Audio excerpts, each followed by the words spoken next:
A finales del siglo XIX empezó a surgir en la sociedad de Monterrey un despertar al progreso, un despertar que llevó a un cambio radical en sus estructuras físicas e históricas de dicha sociedad.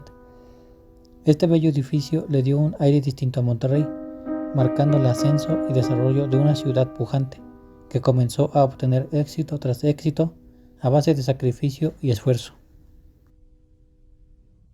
El paisaje natural y cultural de Monterrey cambió bruscamente en un lapso de poco más de 10 años. La ciudad creció y se transformó, es decir, de un poblado pasó a ser una ciudad. Este gran cambio se vio reflejado en sus obras arquitectónicas y en especial en una obra que fue a embellecer el lugar. Este es el Palacio de Gobierno, un edificio único en su género, de estilo neoclásico, que reúne arquitectura ornamental y un arte artesanal. El Palacio de Gobierno de Monterrey ha testificado el devenir histórico de la capital nuevo-leonesa. La construcción arrancó en forma el 4 de abril de 1895, en la llamada Plaza de la Concordia, hoy conocida como Explanada de los Héroes.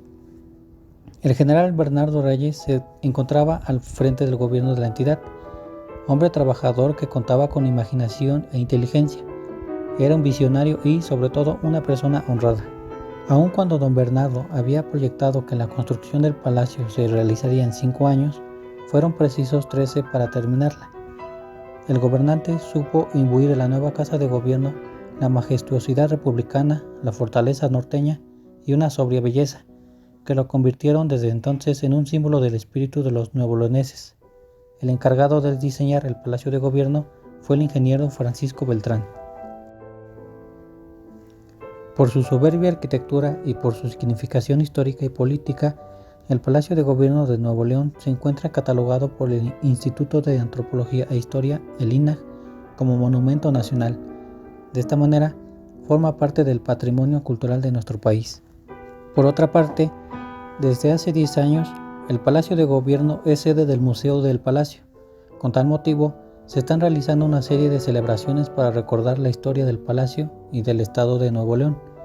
Este museo fue creado durante la administración del licenciado José Natividad González Parras.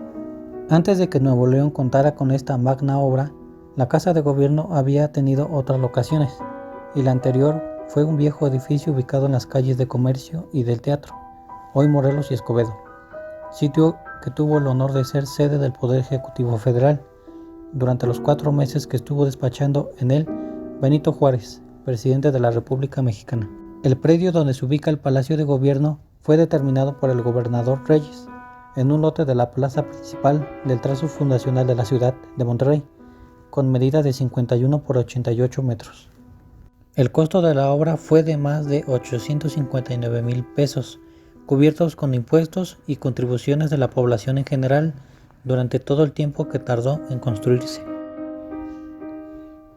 El diseño neoclásico del palacio es notable a través del análisis de elementos arquitectónicos presentes en múltiples espacios de este recinto. El edificio enfatiza su horizontalidad al separar los pisos por los entablamentos sostenidos por pilastras de orden corintio y una balaustrada superior dividida por dados que siguen el orden de las pilastras y coronadas por urnas. La fachada al sur o principal se estructura en 3 partes, la central con el pórtico de doble altura y 8 columnas corintias sobre base ática y los laterales, en cuyos extremos se proyectan pórticos secundarios con terrazas en el segundo nivel.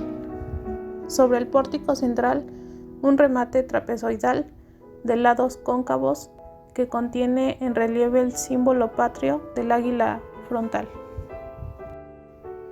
Sobre este, un frontón con macetones en los extremos y al centro una estatua de bronce de la Victoria. Dada la gran extensión horizontal de la fachada principal, resulta de dimensiones bien proporcionadas las ventanas inferiores, rematadas en el enmarcamiento superior por mascarones de piedra tallada. Asimismo, las ventanas del segundo piso, en la parte posterior del edificio y en la fachada principal, como bien podemos apreciar en las imágenes, llevan por adorno en el enmarcamiento superior grandes águilas de piedra tallada, las cuales también fueron talladas y hechas por hábiles canteros de San Luis Potosí. En cuanto a los vitrales, ubicados en el pórtico del palacio, fueron diseñados por la casa Bellandini en el año de 1906 y muestran las figuras de héroes patrios como Benito Juárez, Padre Mier, Ignacio Zaragoza, Juan Zuzúa, Mariano Escobedo y Miguel Hidalgo, además de contener el escudo nacional. El equilibrio se logra con la simetría de elementos presentes en la fachada, realzando una compleja y muy estructurada composición geométrica, lo que finalmente resulta en una alegoría hacia la presencia del estilo neoclásico en México. Arquitectura interior. En primer lugar, podemos encontrar que al inicio del acceso principal destaca un vestíbulo en cuyos extremos se despliegan unas escalinatas de granito, las cuales fueron construidas en el año de 1926. Este edificio se encuentra organizado por habitaciones en 2 niveles y 5 patios interiores a cielo abierto. El patio central es el de mayor tamaño y junto con el vestíbulo de doble altura y caja de escalera operan como distribuidor para todo el edificio, generando una mayor funcionalidad en el espacio. En la planta baja se encuentra ubicado el patio central y otros 4 que se ubican en los 4 laterales del edificio. El patio central está flanqueado por pilares que rematan en arcos elípticos y en la parte superior se encuentran columnas de orden corintio, que de igual forma rematan en arcos elípticos.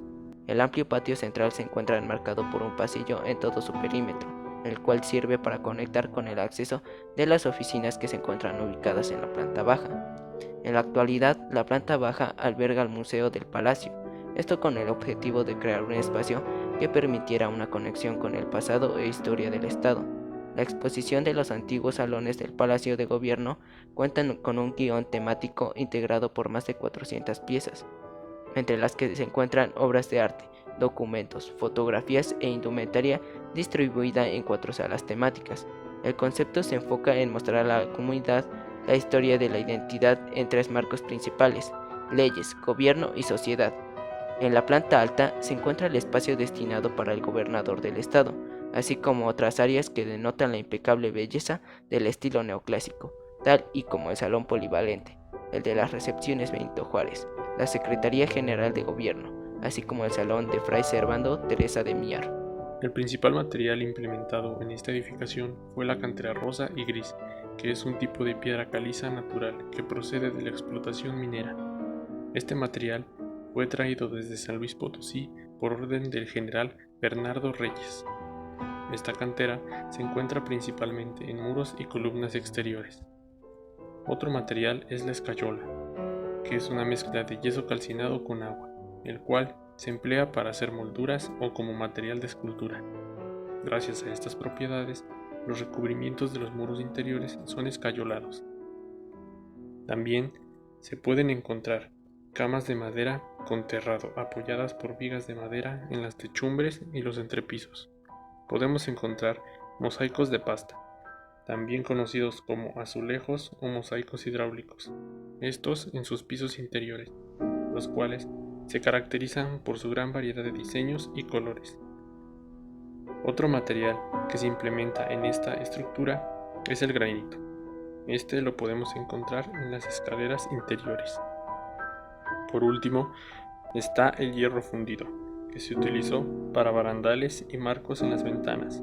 Este metal fue recubierto con pigmentos negros y adornado con madera de pino y sabino, misma que se usó en entrepisos, techumbres, puertas y ventanas.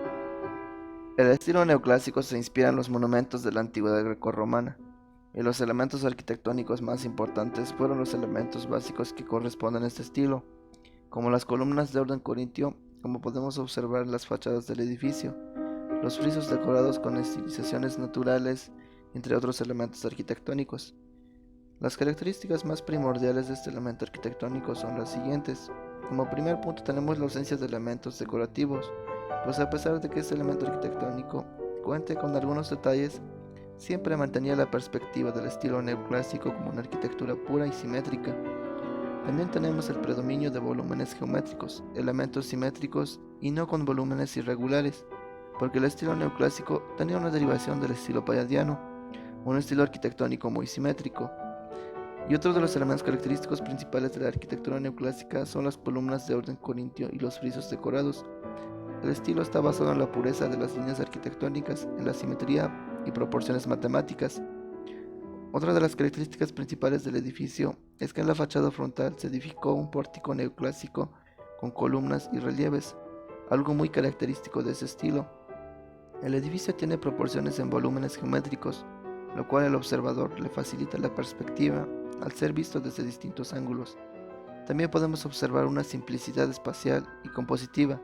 Las líneas rectas dominan sobre las curvas, existen menos contrastes y volúmenes y menos adornos.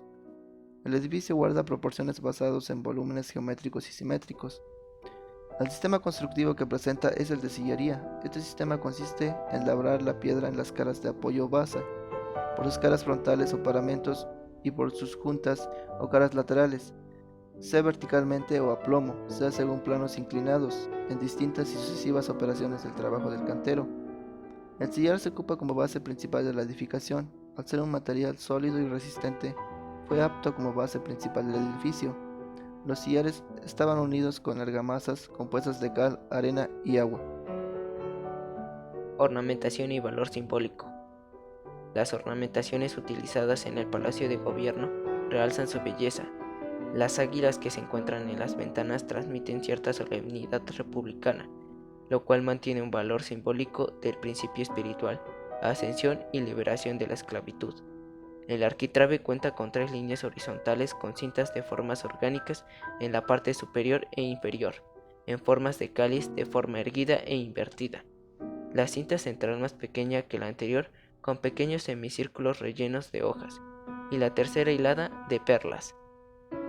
El número 3 representa el poder creativo y las líneas el tiempo infinito. Los balaustres utilizados cuentan con una planta cuadrada y simétrica que mantiene relación con el eje central. Corona el edificio y es interrumpida en las esquinas y las partes centrales por pequeños muretes rematados en un jarrón. Este elemento mantiene un valor simbólico de protección. Los barandales mantienen un ornamento plano y limitado, en donde se utilizan motivos orgánicos o artificiales, en donde destacan figuras de flores, plumas, conchas y piedras relucientes o cuencas. Este elemento representa un valor de dureza y fuerza. Todos los barandales de las ventanas y escaleras son de hierro forjado. Toda la decoración interior fue realizada por el maestro Aníbal Guerini. Las formas ornamentales usadas en el palacio son de organismos fitomórficas, zoomórficas, antropomórficas y artificiales. El capitel de las 8 columnas del pórtico principal del palacio de origen corintio mantiene la característica de que en la parte inferior cilíndrica del capitel se ubican 3 filas de hojas de acanto, superpuestas alternativamente, y rematando en 16 volutas, 8 sobresaliendo del ábaco, y 8 más pequeñas rematando en 3 centros de la parte media del ábaco, y por los 4 lados una roseta de 8 divisiones. Este elemento mantiene un valor simbólico de vida e inmortalidad. El coronamiento que se encuentra en la parte superior de la fachada descansa la estatua de la Victoria. Debajo de esta existe un remate triangular coronado por 2 macetones, y en el centro de esta una roseta de 8 divisiones con zarcillos de acanto. Abajo tiene un águila con las alas abiertas, descansando de una cartela con círculos lisos con varias volutas, y a su alrededor zarcillos de hojas de acanto, y en la parte inferior a los lados unas volutas con un adorno de volutas invertidas. El valor simbólico que maneja este elemento es de orgullo y victoria. La majestuosidad del palacio, su unicidad cromática nos habla de una arquitectura genuina y sincera, ya que el empleo del color se basa en aprovechar el inherente a los propios materiales de construcción, en este caso la cantera rosa, el predominio de la línea horizontal, el arraigo a la tierra y características del hombre del norte. Con la inspiración del estilo griego, tomando como primordial la simetría de sus elementos y los ornamentos que, en conjunto, simbolizan los cambios imperantes en la sociedad de aquella época, una sociedad que estaba en busca de una renovación intelectual, material, filosófica y psicológica. Todos sus elementos decorativos expresa el sentir de un pueblo en camino del progreso y la visión del futuro.